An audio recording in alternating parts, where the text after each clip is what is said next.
This show is brought to you by SalCal Real Estate Connections. Welcome to the Telescope View. We're here tonight with the author of The Final Revelation of the Sun Project, Rick Teles, and also my favorite Martian, Steve Parker, and yours truly, Larry Mangello. And tonight's show is a follow-on show from our opening show about the Roswell incident. And believe me, there is plenty to talk tonight about that, Rick. Yeah, I think tonight we're going to talk about what happened, the real story that we know today, based on 21st century knowledge.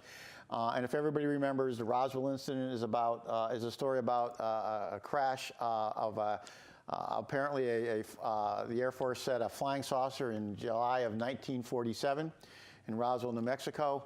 At that time, a press release was issued that says the Roswell Army Air Force captures a flying saucer on a ranch in Roswell. This hit the news waves on July 8th, roughly, and was quickly rescinded. And a news story put out there under orders from General Roger Ramey, commander of the 8th Air Force. And his story was that they did not find the remains of a flying saucer or a flying disc, as they called it, but in fact, they found the remains of a weather balloon. And as we mentioned in our last show, it's kind of surprising to see that Major Jesse Marcel, who went out to look at it, the base intelligence officer for Roswell Army Airfield, could not identify a weather balloon. Neither could his commander, Colonel Butch Blanchard, who was a West Point graduate. None of these guys could identify a weather balloon. Apparently, they didn't know what it looked like, nor could the rancher who found it identify what it was. And that it was, in fact, they made a big mistake, and it was a weather balloon. But tonight, we're going to talk about what we now know is the story based on the best information that we have. You never have perfect information. The thing with this stuff is the government doesn't really care what you say, as long as you don't have any evidence to back it up, and you can say anything you want. But that's part of the story tonight. Was there evidence? Is there more evidence? And we're not going to talk about where it is. But. Well, you also have some contacts that you've spoken about where you don't use their names, right? And you get some updated information from time to time, provided you don't spill the beans. Right. And let's talk about that. That's what we're going to talk about tonight. That's right. So again, what we have here is around July 4th, 1947, this rancher, Mac Brazel, found this material, couldn't identify it, even though he had picked up weather balloons many times off his ranch. He found it in a debris field that was roughly 600 feet wide by almost a mile long. He brought it to the Chavez County Sheriff, George Wilcox, who then asked him to bring it to Roswell Army Airfield, where the military then got involved, checked it out, and originally said it was a flying disc. And then the story was retracted, and it was then said it was a weather balloon. Excuse me, is that Mac when he got older? This is Mac and his wife when he got older. She saw the material too, and she spoke of it many times after the fact. But we didn't hear any of this until 1978. Everybody kept their mouths shut. Okay, so what happened? Let's show the viewers what a balloon looks like, just so they know. That's a weather balloon, so it's hard not to really be able to identify that, I would think. Now, you would think somebody in general would know what a weather balloon is. I would hope so. Excuse me, is this latex? It's a neoprene, okay. Kind of like a latex, but it's a neoprene. I mean, some people said this actually happened on June 14th, but we know that if it was a weather balloon, and it wasn't, nobody showed, they didn't bring it in until July 7th or 4th or whatever, it wouldn't be there because the neoprene breaks down very fast in the hot sun, so we know it couldn't have been there. What happened? Okay, I'll tell you the story on what happened. In 2015, I began writing a book called The Final Revelation of the Sun Project. And I just, that's the book. Okay, so the book really exists. We did that. And it was based on information from 4 high-ranking military and intelligence officers. And the reason I bring the book up, not because I wrote the book, but coincidentally, it all started with Roswell. When I started asking them questions and they decided, okay, we're going to talk to you. We'll tell you because we've known you for 20 years. We worked together on some top secret projects. We think it's a good time to tell this story. Nobody's going to believe it, but we're going to tell it. You're going to write it, and you take the heat for whatever happens. Thanks, guys. I appreciate that. Okay.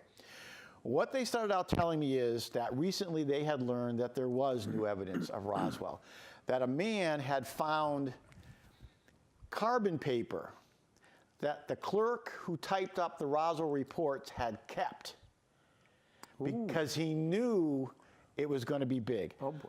So everything else. They used this to make copies. Right. That's how we made copies years ago. It was very common years ago. Right. So when they cleaned everything up at Roswell, this guy was smart enough to put it away because nobody was looking for carbon paper. Well, what happened was they told me that a young guy had found this at a tag sale. He didn't know what it was. He thought it was just a story. And it started from there. But the way the story goes is they found out that this was for real. And stuff I never really wrote in the book was the government wanted it back. And that's the carbon paper? Oh, they wanted it back. So the carbon paper came up at a tag sale? Yeah, because really? Because the granddaughter had all her grandfather's stuff and didn't know what it was. She just had a bunch of It stuff. was in a Foot Locker. It was in a Foot Locker. Yep, okay. So carbon paper looks like this. Yeah, I remember it well. And he saved it when you typed up, which was smart because you know how it is in the government. You look for almost everything, but you might miss one little thing. Well, this guy found the carbon paper and he brought it to somebody, and as they started reading it, they said everything is correct on there. The format, the typeface, everything is right. You've got the real thing. The other thing he found was a page of scientific notation. Oh boy. When they looked at the scientific notation, they said, wait a minute, that's quantum mechanics. That's a formula. That's M theory. It didn't exist in 1947. So they found this. This is what started them talking to me about what happened at Roswell. I get the question all the time, did I ever see the carbon paper? I did not see the carbon paper, I saw copies. Does it still exist? As far as I know, it does. Do I know where it is? I do not. No. So leave me alone. I do not know where it is.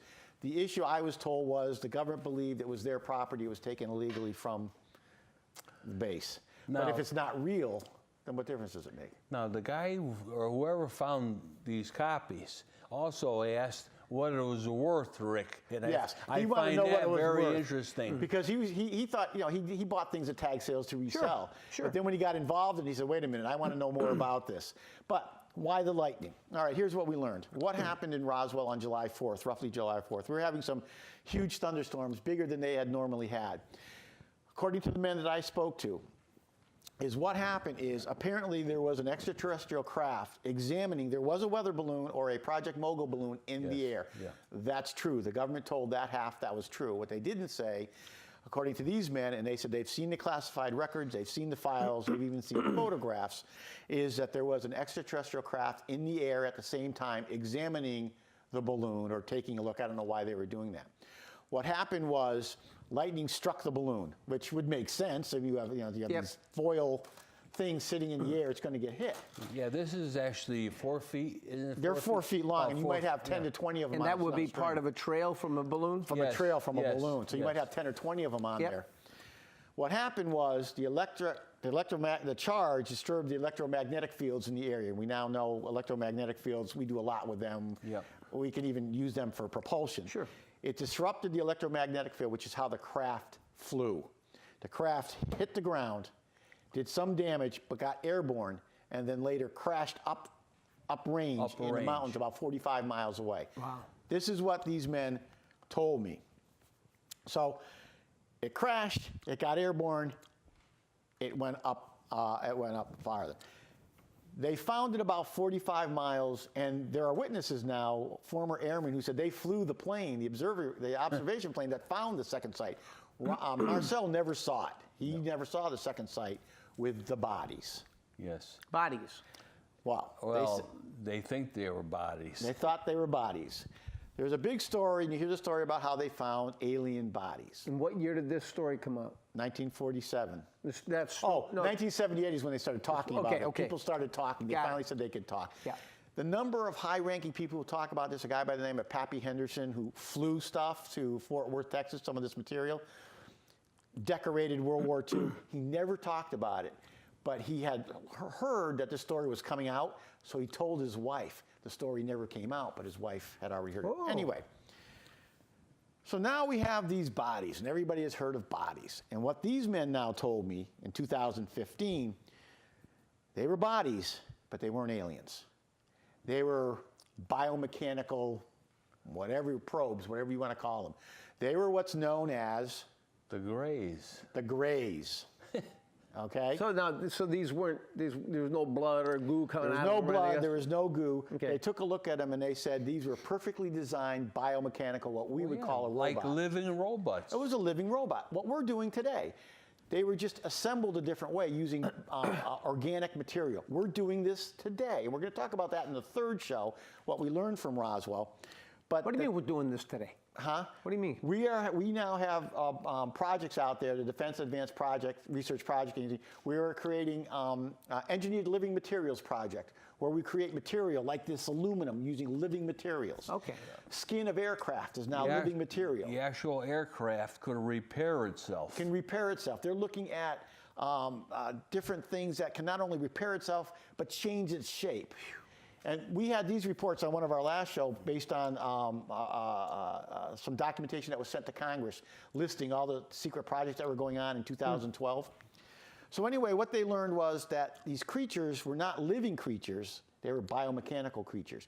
And the interesting thing was that they were designed for space travel.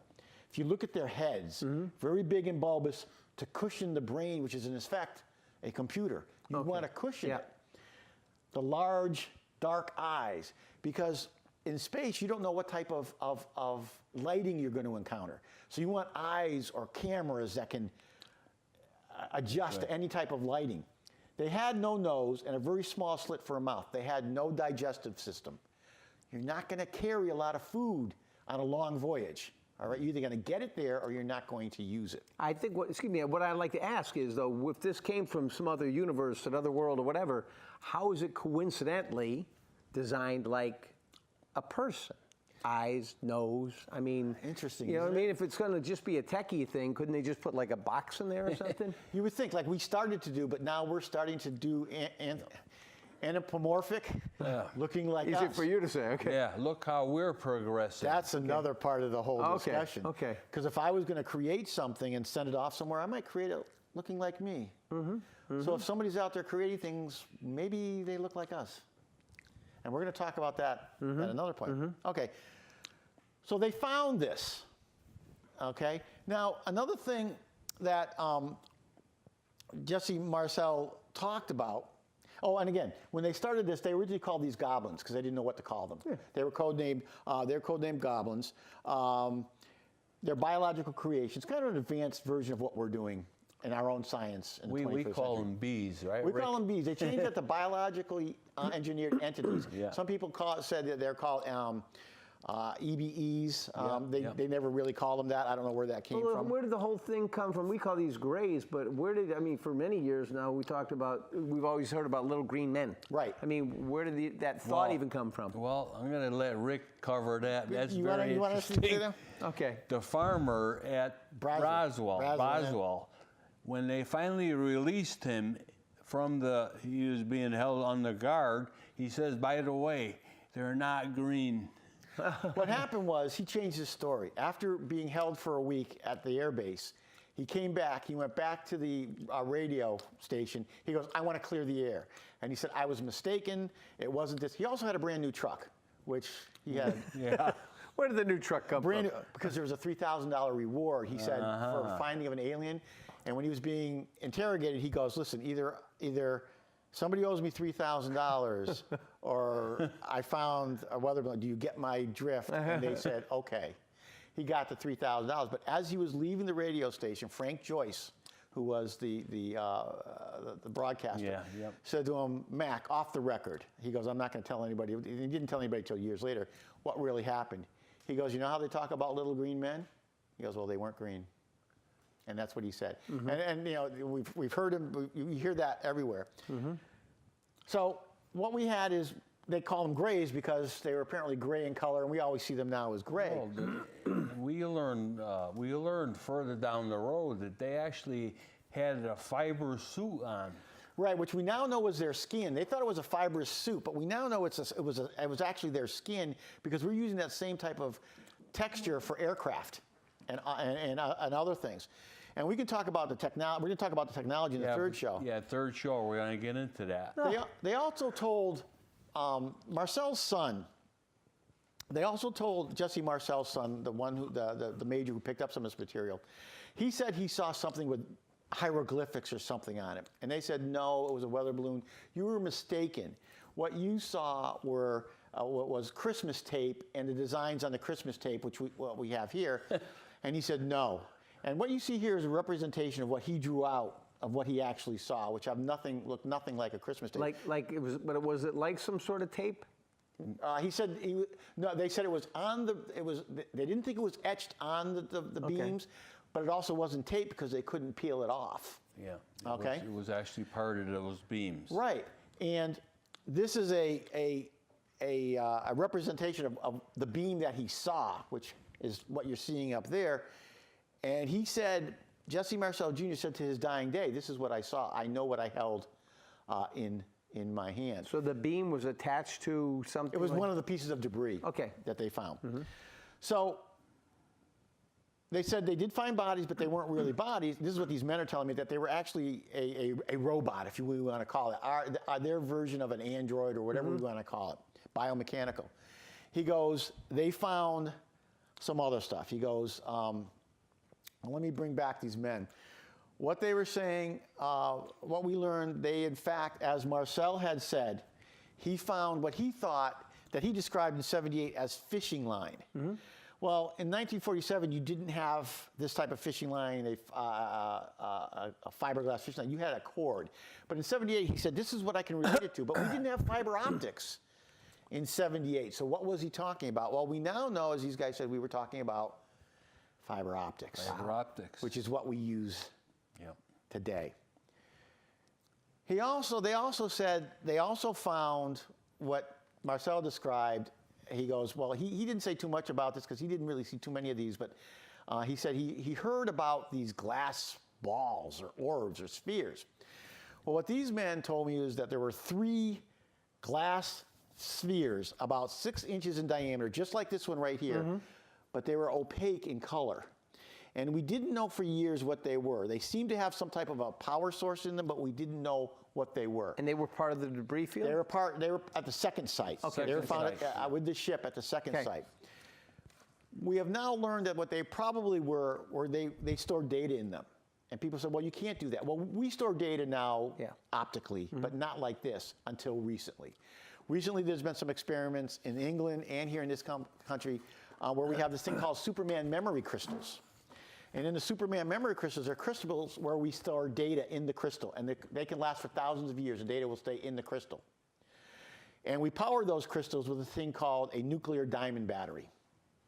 It's a man-made diamond where they use, they could take it could be stuff from a hospital, old radiation type of or refuse. It's powerful enough to power the Superman memory crystals. So all of a sudden, what we were learning, what we were hearing about Roswell, it's probably true because we're doing it all of a sudden. They also said that the ship that they found was not circular, it was not a saucer, it was actually elliptical or egg-shaped, which we're now learning might be the perfect way to fly through space. And they said the reason some people may have thought that it was wing-shaped or whatever, because there was some damage on it. But the damage did not necessarily come completely from the hit on the ground. It probably survived the hit on the ground, but there was an internal explosion on the craft that caused the actual damage. Because when they found the pieces of metal, again, they tried to tell Marcel that this is what he found. They found tin foil. This is aluminum foil. But he found pieces of tin foil, and in fact, he said, no, he found pieces of metal, very lightweight, like featherweight, even though it was 2 feet wide, that looked more like this. They couldn't scratch it. If they folded it, obviously this isn't it, but if they folded it, it would straighten back out and be just as smooth as this is. Today we call them memory metals or metallic glass. Okay, so this is what we found. Now, Rick, all these things, where were they sent after they found them? Where are they now? Most of it was sent to Wright-Patterson Air Force Base, where maybe some of it remains. I was told some of it actually went to Rome, New York, to Griffiths Air Force Base. But let me mention a couple of things that we also learned after the fact. Other than Ramey, every one of these men, after '78, finally came around and said no. DuBose said he was the one who was now a general. He got promoted, who gave the order to write the cover story. And he got that order directly from General McMullen in Washington. Blanchard, who was promoted to general, sticks by his story. What I saw was not from this earth. Easley, who was the base provost marshal, who held Brazel and interrogated him, also came forward before he died and said, no, what we found was not a weather balloon. That was a cover story. DuBose said that was a cover story. Now, Marcel had always said that was a cover story. It was nothing other than that. Hout, who wrote the press release, he goes, no, I was later told it was a cover story, but to keep my mouth shut and do what I had to do. To be a good soldier. Be a good soldier. Ricketts, who was the CIC man who went out to the site with this guy, Captain Sheridan Cavett, who was also a counterintelligence guy. He was friends with Marcel, but that friendship ended after they went out to the site, and Cavett said, when Marcel went back to him and said, I want to see the report, Cavett said, no, I can't show you that report. He goes, but I outrank you. He goes, no, you don't. I answer only to Washington. He claims he was never there. Really? Ricketts said, after the fact, he said, oh, yes, he was there, and we went out together. Ricketts also said, I met Cavett many years later, and we sat and we had a drink, and Cavett said to me, did you ever tell anybody about that day? And Ricketts said, well, yeah, I did. He goes, I told a few people. He goes, did you? And Cavett goes, no, I didn't, I never will. He goes, but we all know what happened out there. He goes, but I'll take that to my grave. Now, the interesting part of that was, we have a couple more people that entered this. General Arthur Exon, he was a lieutenant colonel at the time at Wright-Patterson Air Force Base. He received material that came from Roswell. He also overflew the site. He said, I can quote him, he said, Roswell was a recovery of a craft from space, quote, unquote. Oh, boy. All right, he said that later. Now, most of these people said this towards the end of their lives, almost like a dying declaration. Another thing that I thought was interesting was in 1995, the General Accounting Office was asked to write a report, check into this, find out the truth. They wrote a report, and they basically came back and said, listen, the report stated that based on the information, they could get no different information. All they can say is that based on Air Force statements, this was the recovery of a weather balloon. However, when they were interviewed, by columnist Jack Anderson, now we know who he is. Yeah. They were interviewed by Jack Anderson. They told him they never believed the Air Force story. It made no sense. They couldn't find evidence to support that. And they said, the General Accounting Office, they said, something significant happened in Roswell. We can't say exactly what it was, but there's absolutely no question. And there's more. We can go on. There's more about this. We got to go. We're all done. Code names. We're going to talk about Edgar Mitchell the next time. Well, Edgar Mitchell, the astronaut. He's a very creditable person. He saw the reports. He said he saw the reports. He said he knew what happened. He goes, make no mistake. Quote, Roswell happened. Well, it was real. He walked on the moon. Well, let's wind it up. As usual, Rick, time is flying, and we're going to have to leave tonight. I want to remind everybody, please email us at theviewshow@aol.com. We really want to talk to you and let us know what you think of our show. And Rick, I can't wait for round 3 about this event. We just never have enough time with this. Driving me nuts. I know. Driving me nuts. We could talk about this forever, I think. I want to thank everybody for watching and thank our crew, Bill, Kat, Ricky, and good night. Thank you. And Abby. We can't get through all this.